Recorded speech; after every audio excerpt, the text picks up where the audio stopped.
Iran যুদ্ধে ট্রাম্পের জারিজুরি সব ফাঁস করে দিয়েছে তার নিজ দেশেরই বিরাট সংবাদ মাধ্যম ওয়াল স্ট্রিট জার্নাল।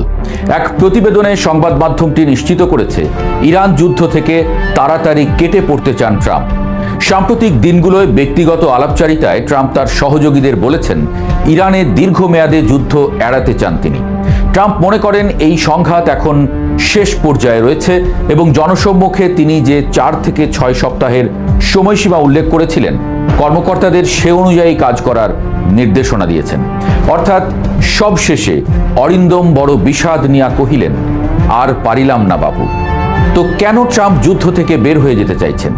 বিশ্লেষকরা এই প্রশ্নের উত্তরে যা বলছেন তা শুনলে রীতিমতো চমকে যাবেন আপনি।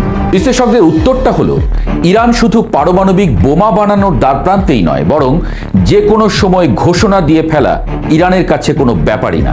যুদ্ধ নিয়ে যাদের বিশ্লেষণ চলে দিনরাত, খোদ তারাও বলছেন বড় চমক দেখাতে যাচ্ছে ইরান। 60% সমৃদ্ধ ইউরেনিয়ামের খবর সারা দুনিয়ার মানুষ জানলেও 90%-এর কথা যে ইরানের ভয়ঙ্কর সব পাহাড়ের নিচ থেকে বের হওয়ার নয় সেটা পরিষ্কার। বিশ্লেষকরা বলছেন ইরান পারমাণবিক বোমার সব কলকবজা গুছিয়ে রেখেছে পরম যত্নে। সময় হলেই গুপ্তধনে হাত দিচ্ছে ইরান।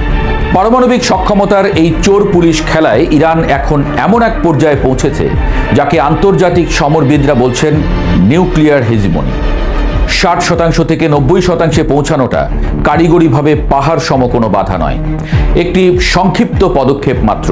আন্তর্জাতিক পরমাণু শক্তি সংস্থা IAEA বারবার সতর্ক করছে যে ইরানের বর্তমান ইউরেনিয়াম মজুদ দিয়ে কয়েক সপ্তাহের মধ্যে অন্তত 3টি বোমার জন্য প্রয়োজনীয় ম্যাটেরিয়াল তৈরি করা সম্ভব। কিন্তু আসল রহস্যটা লুকিয়ে আছে ইরানের সেই কোল্ড টেস্ট বা ডিটোনেশন সিস্টেমের মধ্যে।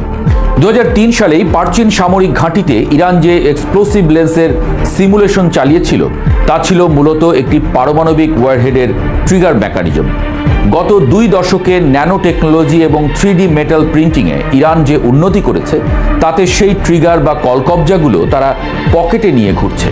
অর্থাৎ বোমাটি হয়তো আক্ষরিক অর্থে অ্যাসেম্বল করা নেই, কিন্তু এর প্রতিটি অংশ ফিসাইল কোর থেকে শুরু করে ইলেকট্রনিক ডেটোনেটর সবই রেডি টু কুক অবস্থায় বিভিন্ন গোপন আস্তানায় ছড়িয়ে রাখা হয়েছে। ইরানের হাতে থাকা ফাতা হাইপারসনিক মিসাইল বা খাইবার ব্যালিস্টিক মিসাইলগুলো স্রেফ ইসরায়েলকে ভয় দেখানোর জন্য নয়। এই মিসাইলগুলোর নকশা এবং এর পেলোড ক্যাপাসিটি বিশ্লেষণ করলে দেখা যায় এগুলো মূলত কৌশলগত পারমাণবিক ওয়ারহেড বহনের জন্যই ডিজাইন করা হয়েছে। সাধারণ বারুদ বা TNT বহন করার জন্য এত উন্নত গাইডেন্স সিস্টেম এবং হাইপারসনিক স্পিডের প্রয়োজন পড়ে না।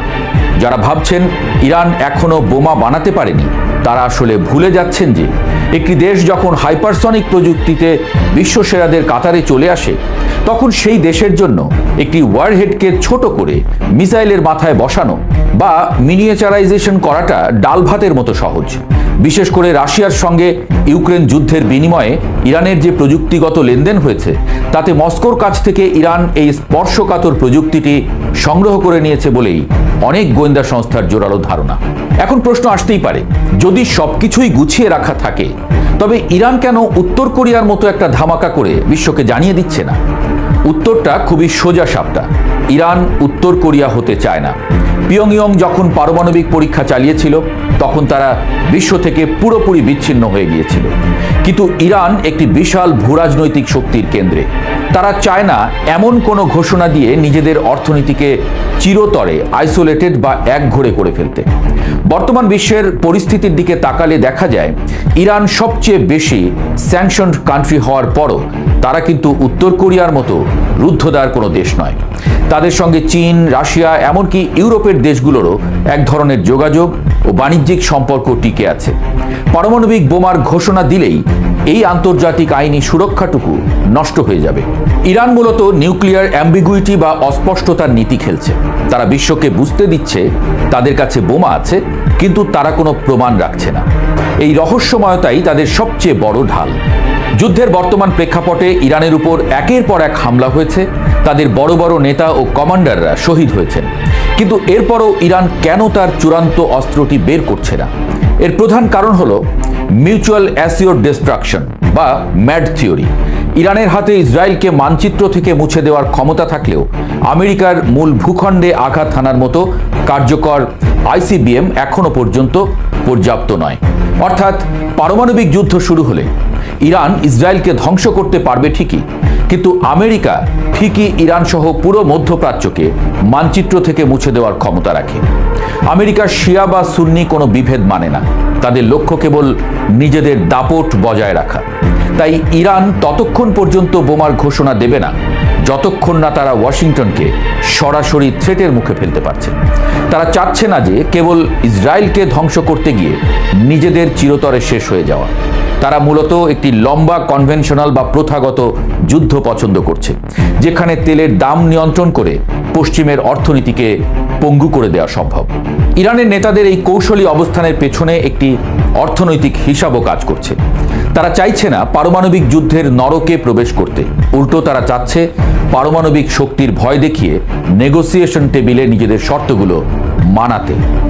বিশ্বে ইরানের আটকে থাকা 100-120 বিলিয়ন ডলার উদ্ধার করা এবং পশ্চিমা নিষেধাজ্ঞা তুলে নেওয়াই তাদের আসল লক্ষ্য।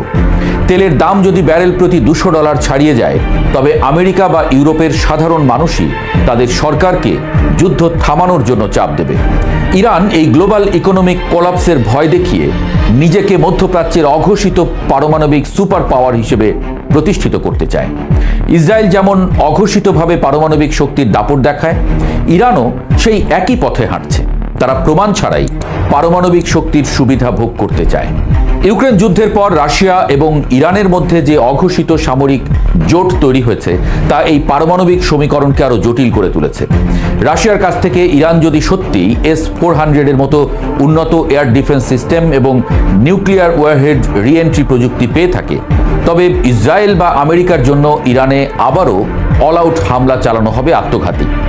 ট্রাম্প বা নেতানিয়াহু কেন বারবার বড় যুদ্ধ থেকে পিছিয়ে আসছেন? কারণ তারা জানেন যে ইরানের পাহাড়ের গভীরে এমন কিছু আছে যা হয়তো পুরো তেল আবিবকে ছাই করে দেওয়ার জন্য যথেষ্ট। এই ভয়টাই ইরানকে সুরক্ষা দিচ্ছে। ইরানের ভার্চুয়াল নিউক্লিয়ার স্টেট বা ছায়া পারমাণবিক রাষ্ট্র হিসেবে টিকে থাকাটাই এখন বিশ্ব রাজনীতির সবচেয়ে বড় চমক। তারা ফাটায় না, কিন্তু তাদের আঙুল সবসময় বোতামের পাশেই থাকে। এই সত্যটাই এখন পশ্চিমের রাতের ঘুম কেড়ে নিয়েছে। বিশ্বকে এখন ইরানের এই অঘোষিত পারমাণবিক বাস্তবতাকে মেনে নিয়েই নতুন ভূরাজনৈতিক ছক আঁকতে হবে। পশ্চিমারা যদি মনে করে কেবল স্যাংশন দিয়ে বা নেতাদের হত্যা করে ইরানকে থামিয়ে রাখা যাবে, তবে তারা মস্ত বড় ভুল করছে, এমনটাই বলছেন বিশ্লেষকরা। ইরান এখন আর কেবল একটি বিদ্রোহী রাষ্ট্র নয়, তারা একটি আধুনিক পারমাণবিক হেজিমনি বা আধিপত্যের পথে। ইরানের এই নীরব অগ্রযাত্রা আসলে এক মাল্টিপোলার বা বহুমাত্রিক বিশ্বের নতুন সিগন্যাল। তারা হয়তো সরাসরি কোনো পরীক্ষা চালাবে না, কিন্তু তারা নিজেদের এমন এক থ্রেশহোল্ড অবস্থানে রাখবে যেখানে যে কোনো মুহূর্তে তারা বিশ্বকে চমকে দিতে পারে। ভবিষ্যতের মধ্যপ্রাচ্য আর আগের মতো থাকবে না, সেখানে ইরান হবে এক অঘোষিত পারমাণবিক নিয়ন্ত্রক। আর আমেরিকা বা পশ্চিমা বিশ্বকেও এই নতুন সত্যটি মেনে নিয়ে আলোচনার টেবিলে নুয়ে পড়তে হবে। কারণ পারমাণবিক অস্ত্রের চেয়েও শক্তিশালী হলো সেই অস্ত্রটি আছে বলে বিশ্বাস করানোর সক্ষমতা। যুদ্ধ বন্ধ হোক।